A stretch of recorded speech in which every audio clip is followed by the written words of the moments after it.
بسم اللہ الرحمن الرحیم والسلام علی من اتبع الہدی۔ ہدایت کے اتباع کرنے والوں کو راحت دو جہاں قرآن چینل کی طرف سے سلام عرض ہے۔ تمام تعریفیں اس پروردگار کے لیے ہیں جو زبردست ہے اور بڑا بردبار ہے۔ لاکھوں درود و سلام ہوں محمد و آل محمد پر۔ صاحبان ایمان سامعین کرام، ہمارے آج کے سبق کا موضوع ہے سورہ بقرہ کی آیت نمبر 246 اور 247۔ تو آئیے پروردگار کے پاک نام سے اپنے سبق کا آغاز کرتے ہیں۔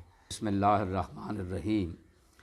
الم تر الی الملاء من بنی اسرائیل من بعد موسیٰ اذ قالوا لنبی لہم ابعث لنا ملکا نقاتل فی سبیل اللہ قال هل عسیتم ان کتب علیکم القتال الا تقاتلوا قالوا وما لنا الا نقاتل فی سبیل اللہ وقد اخرجنا من دیارنا وابنائنا فلما کتب علیہم القتال تولوا الا قلیلا منہم واللہ علیم بالظالمین۔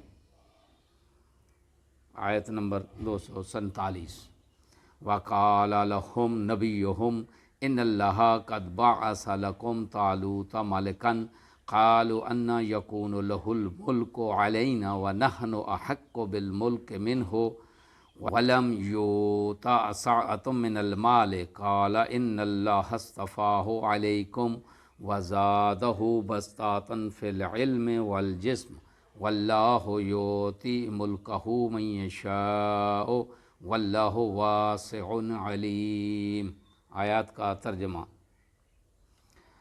کیا آپ نے موسیٰ کے بعد بنی اسرائیل کی ایک جماعت کو پیش آنے والے حالات پر نظر نہیں کی جس نے اپنے نبی سے کہا آپ ہمارے لیے ایک بادشاہ مقرر کریں تاکہ ہم راہ خدا میں جنگ کریں؟ نبی نے کہا ایسا نہ ہو کہ تمہیں جنگ کا حکم دیا جائے اور پھر تم جنگ نہ کرو۔ وہ کہنے لگے ہم راہ خدا میں جنگ کیوں نہیں کریں گے جب کہ ہم اپنے گھروں سے نکالے گئے اور اپنے بچوں سے جدا کیے گئے ہیں، لیکن جب انہیں جنگ کا حکم دیا گیا تو ان میں سے چند اشخاص کے سوا سب پھر گئے اور اللہ ظالموں کو خوب جانتا ہے۔ آیت نمبر 247 کا ترجمہ۔ اور ان کے پیغمبر نے ان سے کہا کہ اللہ نے تمہارے لیے طالوت کو بادشاہ مقرر کیا ہے۔ وہ کہنے لگے اسے ہم پر بادشاہی کرنے کا حق کیسے مل گیا جب کہ ہم خود بادشاہی کے اس سے زیادہ حقدار ہیں اور وہ کوئی دولت مند آدمی تو ہے ہی نہیں۔ پیغمبر نے فرمایا اللہ نے تمہارے مقابلے میں اسے منتخب کیا ہے اور اسے علم اور جسمانی طاقت کی فراوانی سے نوازا ہے، اور اللہ اپنی بادشاہی جسے چاہے عنایت کرے، اور اللہ بڑی وسعت والا اور دانا ہے۔ آیات کی تفسیر۔ یہ حضرت موسیٰ علیہ السلام سے تقریباً 3 صدی بعد اور کوئی 1100 سال قبل از مسیح کا واقعہ ہے۔ یہ زمانہ سموئیل نبی علیہ السلام کا زمانہ تھا اور وہ بہت بوڑھے ہو چکے تھے، ان کی کوئی لائق اولاد نہ تھی۔ فلسطین کا اکثر علاقہ اس وقت عمالقہ کے زیر تسلط تھا، حتیٰ کہ بنی اسرائیل کا متبرک تابوت بھی دشمن کے قبضے میں تھا۔ تورات میں اس کا ذکر یوں ہے کہ فلسطینی لڑے اور بنی اسرائیل نے شکست کھائی۔ ہر ایک اپنے اپنے خیمے کو بھاگا اور وہاں بڑی خون ریزی ہوئی۔ 30,000 اسرائیلی مارے گئے اور خدا کا جو صندوق تھا وہ بھی لوٹ لیا گیا۔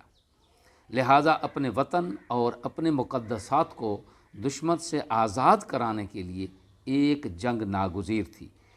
اس زمانے میں بادشاہ کا پہلا فرض یہ ہوتا تھا کہ فوج کی سپہ سالاری کرے۔ چنانچہ تورات میں جو اس کا ذکر ہے وہ اس طرح کہ انہوں نے کہا کہ وہ ایک بادشاہ چاہتے ہیں جو ہمارے اوپر مقرر ہو تاکہ ہم بھی دیگر گروہوں کی مانند ہوں، اور ہمارا بادشاہ عدل کرے اور ہمارے آگے چلے اور ہمارے لیے لڑائی وغیرہ کرے، اور تاکہ ہم اس کا ساتھ دیں۔ اس دیگر قوموں میں چونکہ بادشاہت کا نظام ہی رائج تھا، اس لیے بنی اسرائیل ان سے متاثر ہو کر اپنے نبی سے شہنشاہی نظام حکومت کا مطالبہ کرنے لگے۔ لوگوں کے اس مطالبے کو تورات کے مطابق حضرت سموئیل علیہ السلام نے سخت ناپسند فرمایا، لیکن اللہ کے حکم پر وہ مطالبہ منظور کیا گیا اور طالوت بادشاہ مقرر ہوئے۔ طالوت بنی اسرائیل کے پہلے بادشاہ تھے۔ تورات کے مطابق وہ طویل القامت تھے، شاید اسی طویل القامت کی بنا پر انہیں طالوت کہا گیا، کیونکہ عبرانی اور عربی زبانیں قریب قریب ہیں۔ یہ بھی ممکن ہے کہ طالوت ان کا لقب ہو، کیونکہ تورات میں ان کا نام ساول آیا ہے۔ ان کا زمانہ حکومت 1012 قبل مسیح کا بتایا جاتا ہے، اور ان کا تعلق قبیلے بنیامین سے تھا، جو بنی اسرائیل کے تمام قبیلوں میں سے سب سے چھوٹا قبیلہ تھا، اور ان کا تعلق اتفاقاً اس قبیلے کے سب سے چھوٹے گھرانے سے ان کا تعلق تھا۔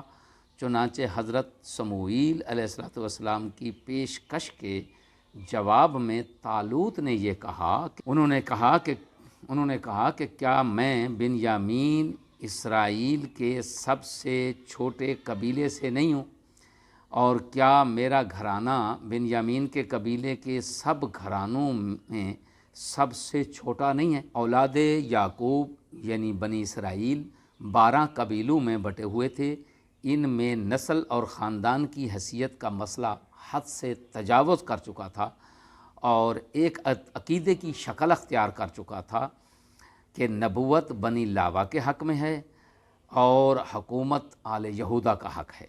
ادھر مالی اعتبار سے بھی طالوت کا تعلق غریب خاندان سے تھا، اس لیے دوسرے قبائل کے افراد نے ان کی بادشاہت پر 2 اعتراضات کیے۔ پہلا یہ کہا کہ وَنَحْنُ أَحَقُّ بِالْمُلْكِ مِنْهُ، بادشاہی کے اس سے زیادہ حقدار ہم خود ہیں۔ شاید ان کا مطلب یہ تھا کہ خاندانی اور نسلی طور پر ان کا قبیلہ ان سے زیادہ حقدار ہے۔ دوسرا اعتراض انہوں نے یہ کیا کہ وَلَمْ يُعْطَ سَعَةٌ مِّنَ الْمَالِ، کہ وہ تو کوئی دولت مند آدمی ہے ہی نہیں جس کو بادشاہ مقرر کیا گیا ہے۔ اس نسلی اور اقتصادی تفریق پر مبنی اعتراضات کے جواب میں اللہ کے نبی نے 3 معیار بیان کیے۔ پہلا یہ کہ ان اللہ اصطفاہ علیکم، اللہ نے تمہارے مقابلے میں اسے منتخب کیا ہے۔ اس انتخاب کا خدا کی طرف سے ہونا یہ ناقابل تردید حقیقت ہے۔ اور دوسرا انہوں نے یہ فرمایا کہ وَزَادَهُ بَسْطَةٌ فِي الْعِلْمِ، اللہ نے اسے علم کی فراوانی سے نوازا ہے۔ اگر حکمران عالم نہ ہو تو جاہل ہوگا، لہٰذا حکمرانوں کے لیے زندگی کے مسائل اور مفاسد کا علم رکھنا لازمی ہے۔ جیسے مولا علی علیہ السلام نے ارشاد فرمایا کہ جاہل کو نہ پاؤ گے مگر حد سے آگے بڑھا ہوا یا اس سے پیچھے ہٹا ہوا۔ اور تیسری بات جو تھی وہ والجسم، کہ ان کو اللہ تبارک و تعالیٰ نے جسمانی قوت کی فراوانی عطا کی ہے، اس قوت سے بھی انہیں نوازا ہے، یعنی علمی صلاحیت اور فکری لیاقت کے ساتھ عملی نفاذ اور دشمن سے ٹکرانے کے لیے طالوت کی مادی اور جسمانی طاقت اور شجاعت بھی موجود ہے، کیونکہ بزدل آدمی اپنے علم پر عمل کرنے اور اسے نافذ کرنے میں ناکام رہتا ہے۔ اللہ نے اس آیت کے آخر میں ایک ضابطہ بیان فرمایا اور فرمایا واللہ یؤتی ملکہ من یشاء، اور اللہ اپنی بادشاہت جسے چاہتا ہے عطا کرتا ہے، کیونکہ کائنات کا حاکم اعلیٰ پروردگار عالم ہی ہے۔ دعا ہے کہ خداوند عالم ہمیں کلام پاک میں تدبر کرنے اور اس پر عمل کرنے کی توفیق عظیمہ عنایت فرمائے۔ وآخر دعوانا ان الحمد للہ رب العالمین۔